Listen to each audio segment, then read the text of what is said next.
नमस्कार, आप देख रहे हैं महाभारत। आपके साथ मैं हूं सुचरिता कुकरेती। हैदराबाद में है योगी, इसीलिए घबरा गए हैं ओवैसी। आपको बता रही हूं कि किस तरह हैदराबाद में ग्रेटर हैदराबाद म्युनिसिपल कॉर्पोरेशन के चुनाव होने वाले हैं और उससे पहले बीजेपी ने अपनी पूरी ताकत झोंक दी है। बीजेपी अध्यक्ष जेपी नड्डा वहां चुनाव प्रचार के लिए पहुंचे, लेकिन इस वक्त हैदराबाद में चुनाव प्रचार कर रहे हैं उत्तर प्रदेश के मुख्यमंत्री योगी आदित्यनाथ। यानी एक तरफ योगी आदित्यनाथ की हुंकार है तो दूसरी तरफ असदुद्दीन ओवैसी की ललकार है। और इसीलिए हम पूछ रहे हैं कि क्या हैदराबाद में इस बार कमल खिलेगा? क्या योगी की हुंकार और मोदी की ललकार वहां अपना रंग दिखाएगी? बड़ी बात यह कि हैदराबाद में घमासान है क्योंकि चुनाव है। देखिए महाभारत, पहले यह रिपोर्ट।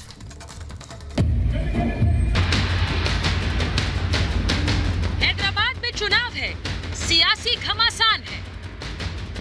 हैदराबाद में योगी, घबराए ओवैसी। किसी के बाप से डरने वाला नहीं, कोई योगी खोली से डरने वाले हैं। बीजेपी की हुंकार, ओवैसी की ललकार। कांग्रेस का वोट टीआरएस को, टीआरएस का वोट एमआईएम को। छोटे ओवैसी की भड़काऊ बयानबाजी। बीजेपी से डरे, तुष्टीकरण पर उतरे। वोट के लिए ओवैसी का मुस्लिम का कलमा पढ़ने वाला मुसलमान हूं, किसी के बाप से डरने वाला नहीं, ना ही कल के चाय वाले से डरने वाला, ना ही कोई योगी खोली से डरने वाले हैं। ये जहरीले बोल एआईएमआईएम चीफ असदुद्दीन ओवैसी के छोटे भाई अकबरुद्दीन ओवैसी के हैं, जो ग्रेटर हैदराबाद में नगर निगम चुनाव में बीजेपी की ओर से मिल रही चुनौती से बौखलाए हुए हैं।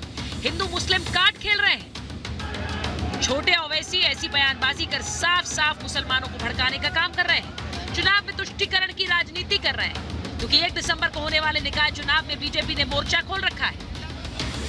बीजेपी ने सभी 150 सीटों पर ओवैसी को उनके गढ़ में कड़ी टक्कर दी है। बीजेपी के बड़े नेता हैदराबाद में डेरा जमाए हुए हैं। योगी आदित्यनाथ खुद चुनाव प्रचार के लिए हैदराबाद में है। योगी ने रोड शो कर ओवैसी को ललकारा। इससे पहले बीजेपी नेता संबित पात्रा ने आज ओवैसी, कांग्रेस और टीआरएस पर हमला बोला और तीनों को एक दूसरे की फैमिली बताया। कांग्रेस का वोट टीआरएस को, टीआरएस का वोट एमआईएम को। इसलिए ये जो हैदराबाद की जनता है उसको चुनना है कि मेयर किसका होगा। इससे पहले कल बीजेपी अध्यक्ष जेपी नड्डा ने हैदराबाद में रोड शो किया। चुनाव प्रचार के आखिरी दिन रविवार को अमित शाह खुद हैदराबाद में चुनाव प्रचार करेंगे। चुनाव से पहले दोनों ही पार्टियों में चुनावी घमासान मचा हुआ है। This culture has digested Tipu Sultan. This culture has confined to history the likes of Aurangzeb. What match is an OIC to the Hindus of this country? साफ है, हैदराबाद के निकाय चुनाव में घमासान है। 1 दिसंबर को मतदान, 4 दिसंबर को नतीजे आएंगे। जीत जिसे भी मिले। जिस तरीके की बयानबाजी हो रही है, क्या ये वोट के लिए तुष्टीकरण की राजनीति नहीं, क्या सत्ता के लिए बंटवारे की राजनीति करेंगे Owaisi? Bureau report, Republic Bharat.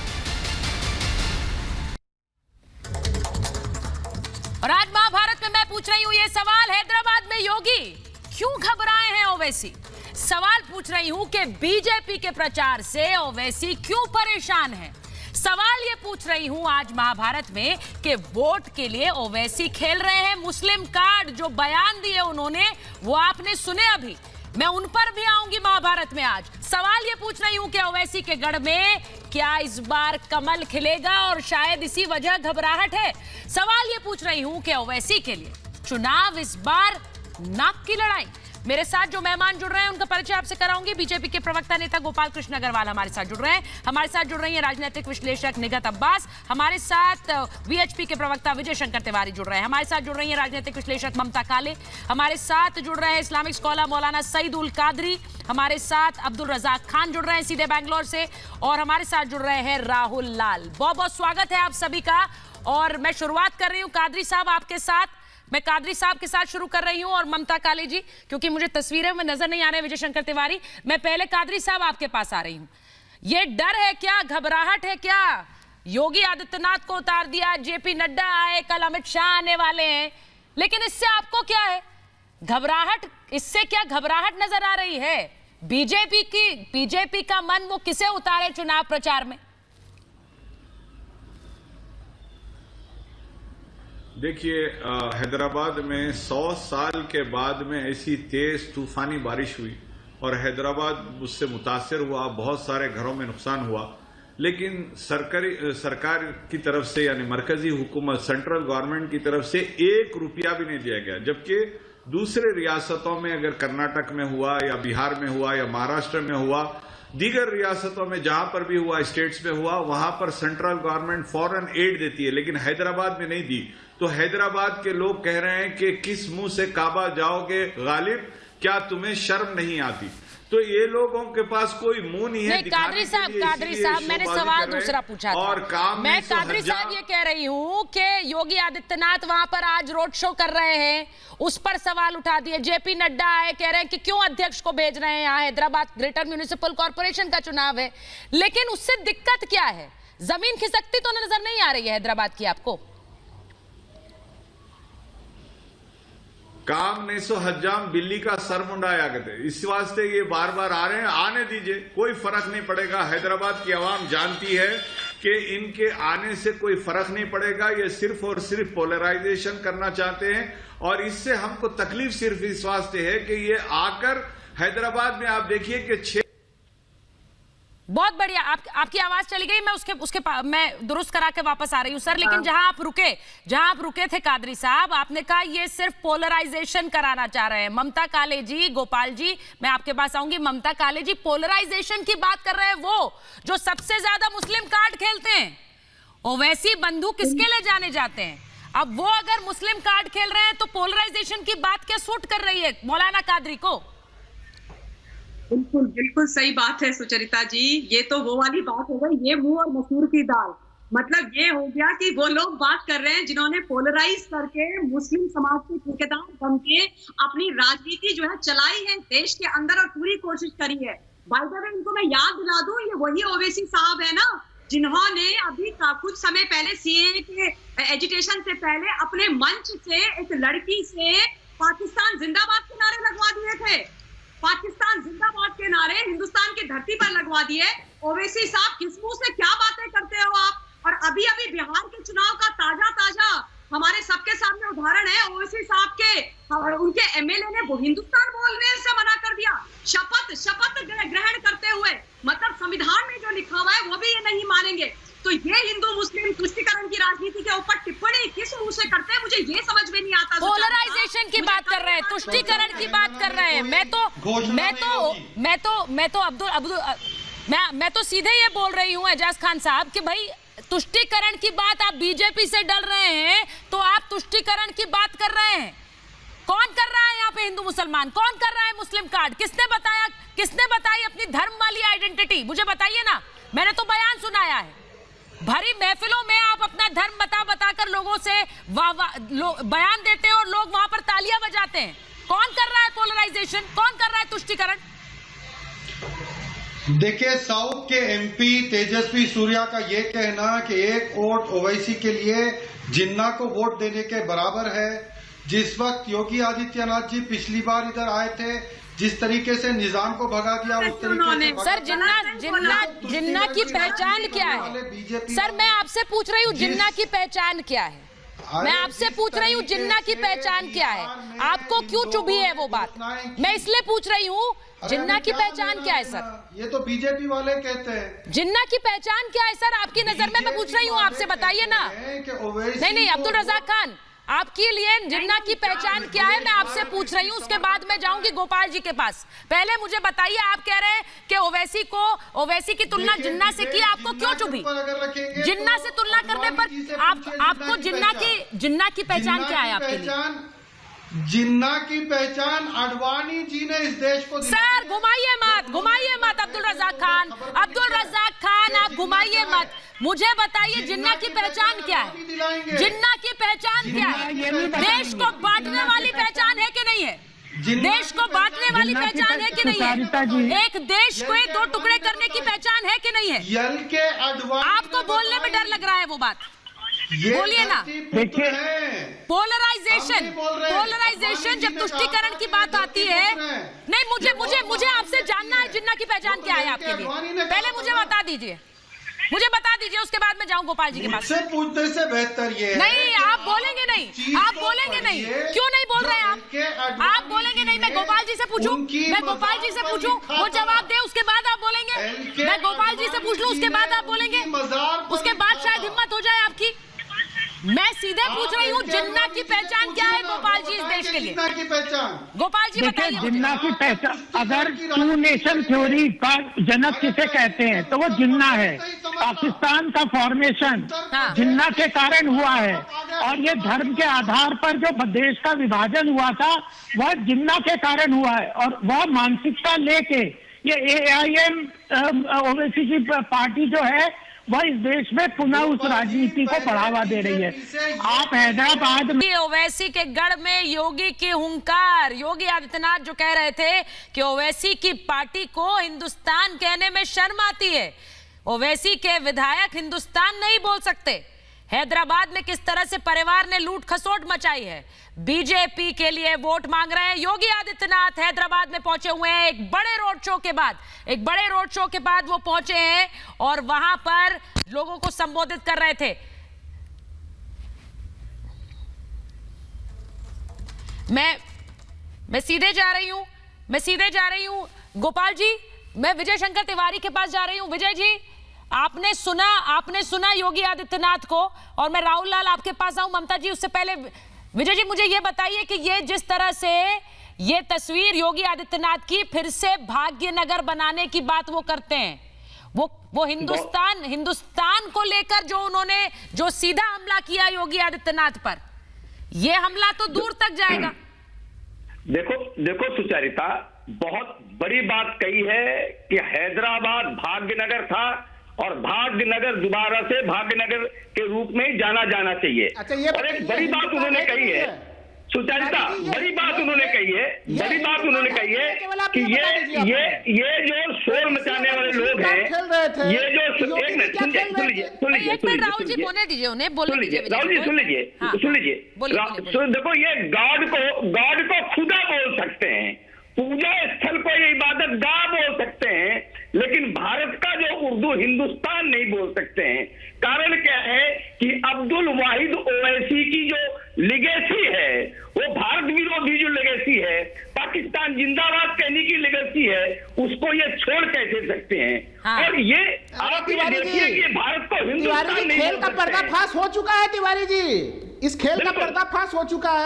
अच्छा राहुल, आप ये हो गया है राहुल जी, खेल का पता तो तब चलेगा, रिजल्ट का पता तब चलेगा जब वोटिंग होगी। मैं बता रहा हूँ, ये जो तिवारी जी नतीजा जनता बताएगी जब वोटिंग के नतीजे आएंगे। रुक जाइए फ्रेंडशिप मैच है सुजाता जी। कादरी साहब, हाँ बोलिए राहुल जी, बोलिए उसके बाद मैं कह रहा हूँ कि ये जो ओवैसी और बीजेपी की जो मैच है, ये बिल्कुल फ्रेंडशिप मैच है। जानबूझ के दोनों फैमिली एंड फ्रेंड आपको कह रहे हैं, आप कह रहे हैं ये, वो तो फैमिली एंड फ्रेंड किसे कह रहे हैं? नहीं, ये आज बीजेपी ने प्रेस कॉन्फ्रेंस की, संबित पात्रा ने फैमिली एंड फ्रेंड किसे बताया? ये भी कहा कि फैमिली का कोई वर्चस्व नहीं है, अब कहीं नहीं है, दूर छोड़ दीजिए। ये रियल में दुनिया को ये दिखाने के लिए कि हम लोग रियल में लड़ाई लड़ रहे हैं, ये लोग पोलराइजेशन करेंगे और उसी सर मैंने अभी आपसे पूछा था थोड़ी देर पहले, पोलराइजेशन कौन कर रहा है? पोलराइजेशन कौन कर रहा है कादरी साहब?